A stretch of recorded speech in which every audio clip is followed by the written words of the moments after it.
Chapter 8. Two Narrow Escapes.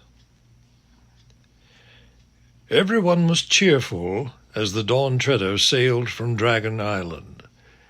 They had fair wind as soon as they were out of the bay, and came early next morning to the unknown land which some of them had seen when flying over the mountains while Eustace was still a dragon. It was a low, green island, inhabited by nothing but rabbits and a few goats. But from the ruins of stone huts, and from blackened places where fires had been, they judged that it had been peopled not long before. There were also some bones and broken weapons. "Pirates' work," said Caspian. "Or the dragons," said Edmund. The only other thing they found here was a little skin boat or coracle on the sands. It was made of hide, stretched over a wicker framework. It was a tiny boat, barely 4 feet long, and the paddle which still lay in it was in proportion. They thought that either it had been made for a child, or else that the people of that country had been dwarfs. Reepicheep decided to keep it, as it was just the right size for him. So it was taken on board. They called that land Burnt Island, and sailed away before noon. For some 5 days they ran before a south-southeast wind, out of sight of all lands, and seeing neither fish nor gull. Then they had a day that rained hard till the afternoon. Eustace lost 2 games of chess to Reepicheep, and began to get rather like his old and disagreeable self again. And Edmund said he wished they could have gone to America with Susan. Then Lucy looked out of the stern windows and said, "Hello, I do believe it's stopping. And what's that?" They all tumbled up to the poop at this, and found that the rain had stopped, and that Drinian, who was on watch, was also staring hard at something astern, or rather at several things. They looked like little smooth, rounded rocks, a whole line of them with intervals of about 40 feet in between. "But they can't be rocks," Drinian was saying, "because they weren't there 5 minutes ago." "And one's just disappeared," said Lucy. "Yes, and there's another one coming up," said Edmund. "And nearer," said Eustace. "Hang it," said Caspian. "The whole thing is moving this way." "And moving a great deal quicker than we can sail, sire," said Drinian. "It'll be up with us in a minute." They all held their breath, for it is not at all nice to be pursued by an unknown something either on land or sea. But what it turned out to be was far worse than anyone had suspected. Suddenly, only about the length of a cricket pitch from their port side, an appalling head reared itself out of the sea. It was all greens and vermilions with purple blotches, except where shellfish clung to it, and shaped rather like a horse's, though without ears. It had enormous eyes made for staring through the dark depths of the ocean, and a gaping mouth filled with a double row of sharp fish-like teeth. It came up on what they took to be a large neck, but as more and more of it emerged, everyone knew that this was not its neck, but its body, and that at last they were seeing what so many people had foolishly wanted to see, the great sea serpent. The folds of its gigantic tail could be seen far away, rising at intervals from the surface. And now its head was towering up higher than the mast. Every man rushed to his weapon. But there was nothing to be done. The monster was out of reach. "Shoot! Shoot!" cried the master bowman, and several obeyed. But the arrows glanced off the sea serpent's hide as if it was iron-plated. Then for a dreadful minute everyone was still, staring up at its eyes and mouth and wondering where it would pounce. But it didn't pounce. It shot its head forward across the ship on a level with the yard of the mast. Now its head was just beside the fighting top. Still it stretched and stretched till its head was over the starboard bulwark.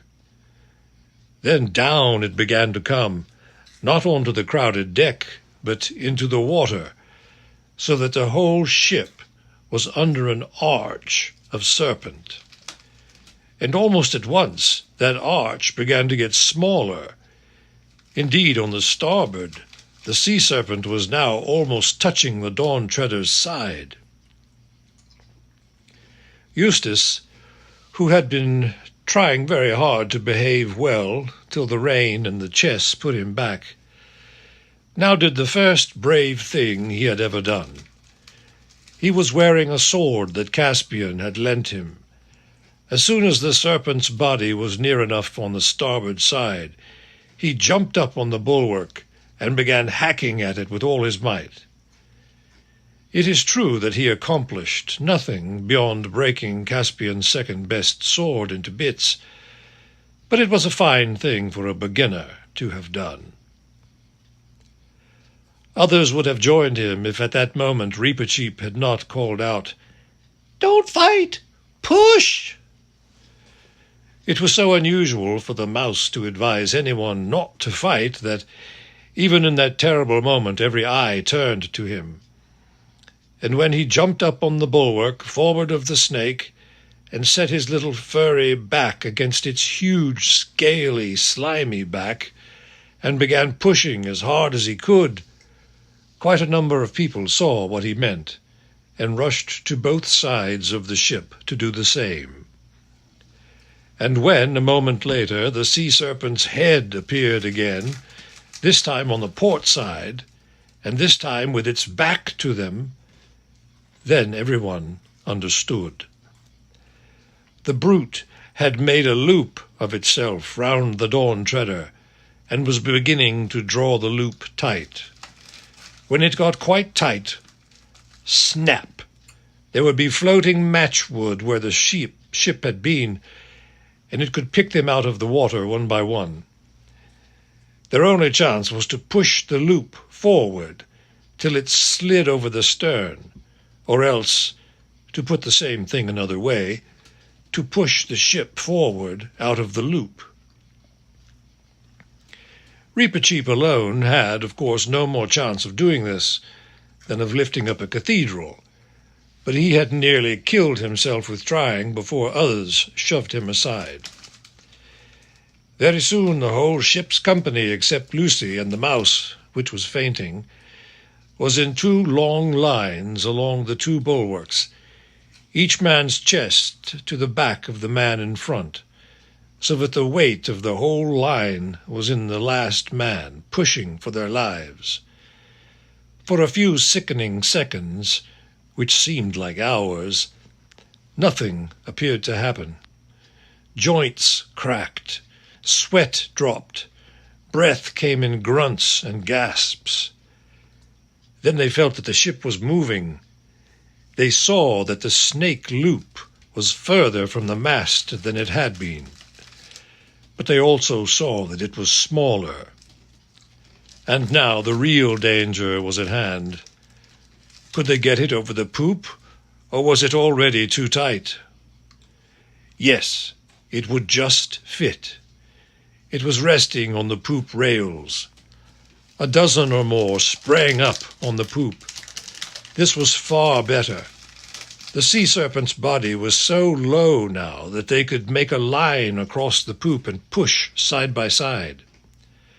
Hope rose high till everyone remembered the high carved stern, the dragon tail of the Dawn Treader. It would be quite impossible to get the brute over that. "An axe!" cried Caspian hoarsely. "And still shove!" Lucy, who knew where everything was, heard him when he was standing on the main deck staring up at the poop.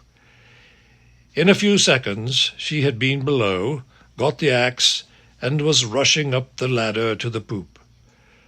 But just as she reached the top, there came a great crashing noise like a tree coming down, and the ship rocked and darted forward. For at that very moment, whether because the sea serpent was being pushed so hard, or because it foolishly decided to draw the noose tight, the whole of the carved stern broke off, and the ship was free. The others were too exhausted to see what Lucy saw.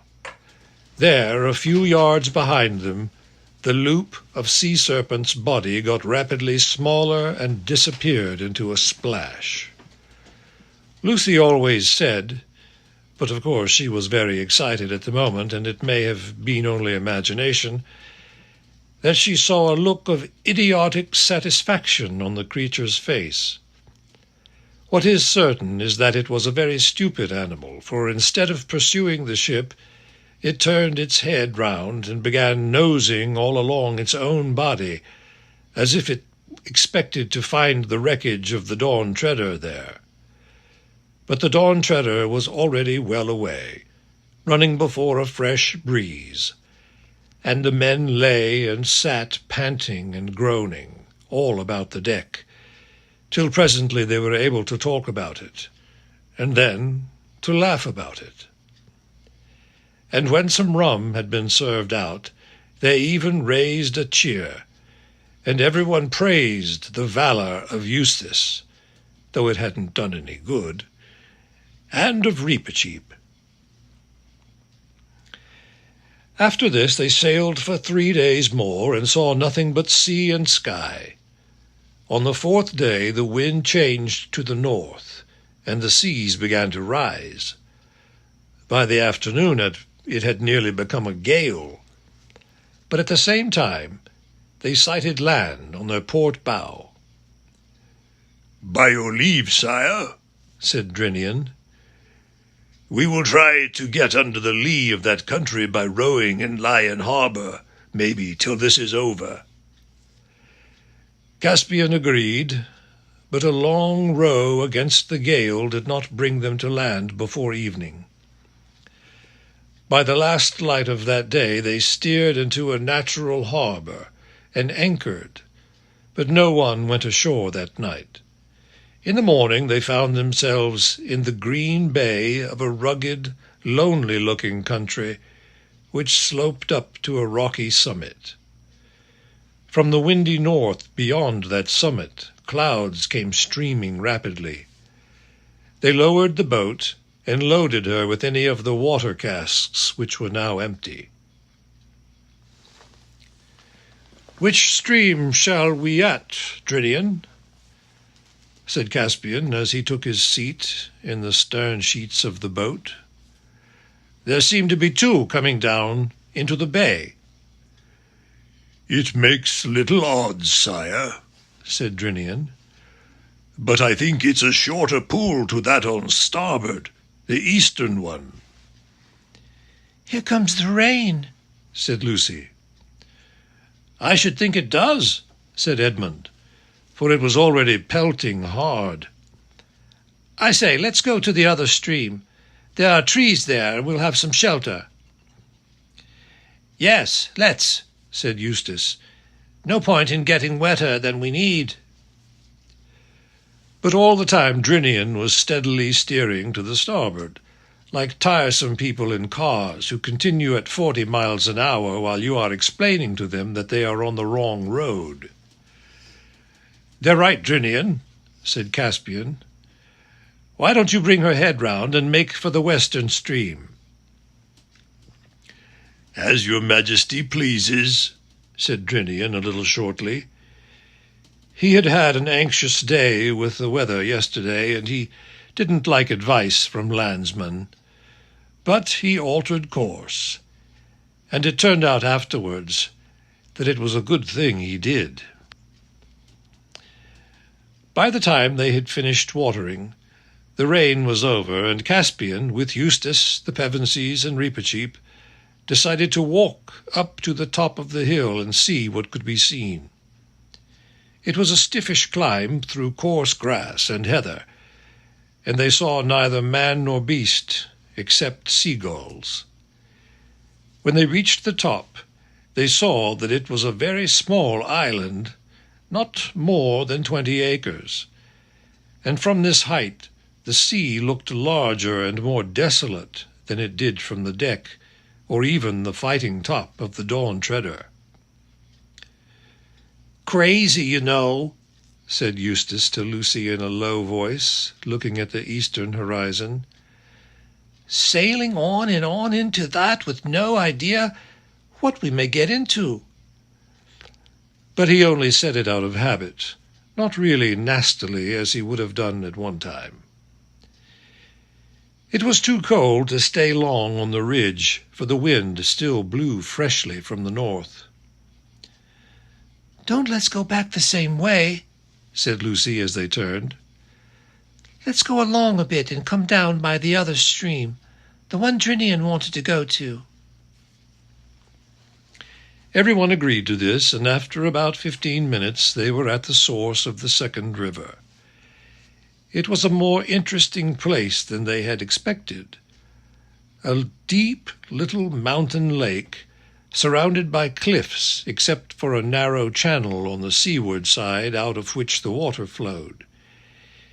Here at last they were out of the wind, and all sat down in the heather above the cliff for a rest.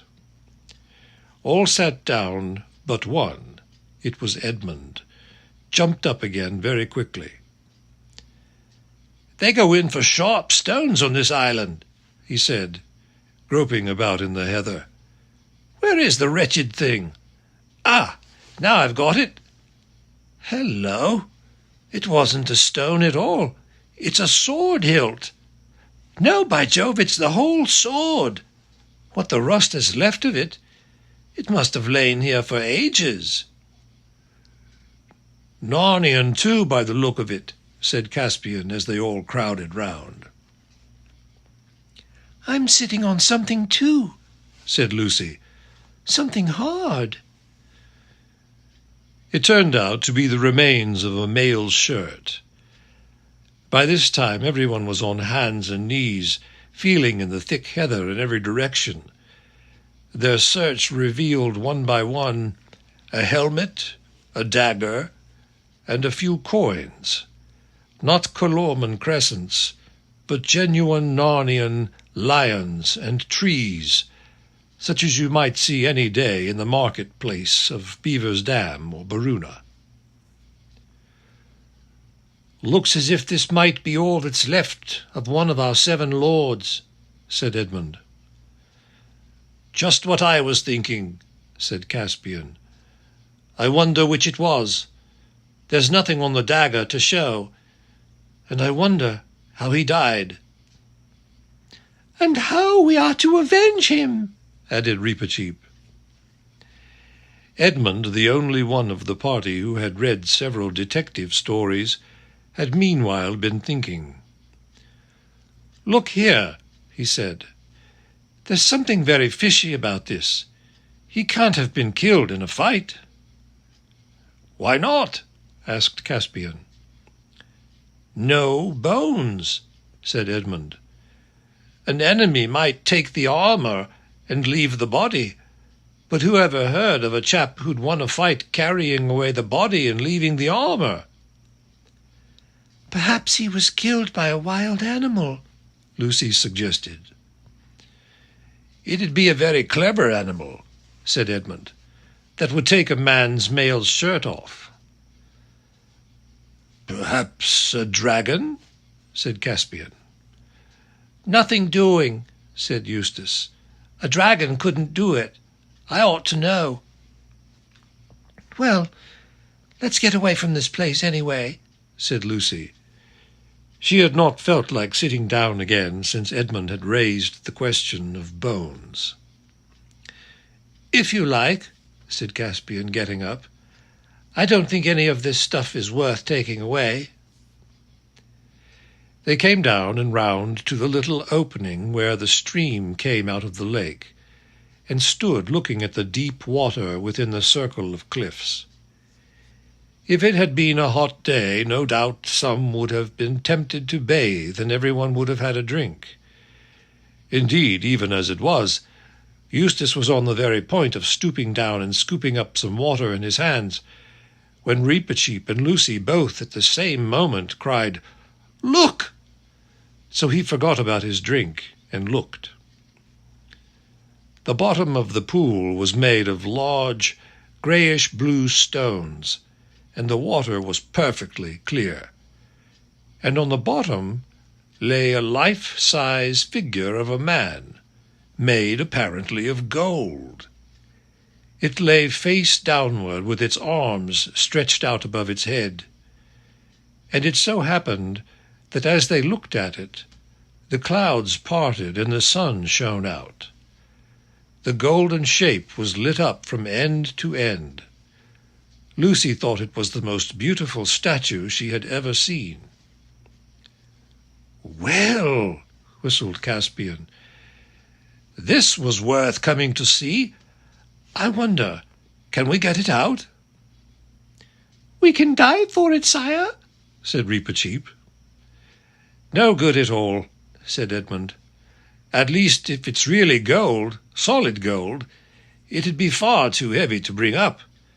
And that pool's 12 or 15 feet deep if it's an inch. Half a moment, though. It's a good thing I've brought a hunting spear with me. Let's see what the depth is like.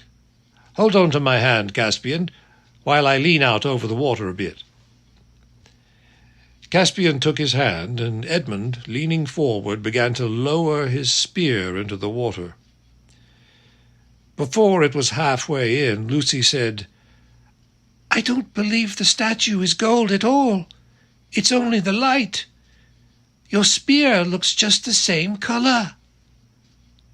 "What's wrong?" asked several voices at once, for Edmund had suddenly let go of the spear. I couldn't hold it," gasped Edmund. "It seemed so heavy." "And there it is on the bottom now," said Caspian. "And Lucy is right. It looks just the same color as the statue." But Edmund, who appeared to be having some trouble with his boots, at least he was bending down and looking at them, straightened himself all at once and shouted out in a sharp voice which people hardly ever disobey, "Get back! Back from the water, all of you, at once!" They all did, and stared at him. "Look," said Edmund. "Look at the toes of my boots." "They look a bit yellow," began Eustace. "They're gold, solid gold," interrupted Edmund. "Look at them. Feel them.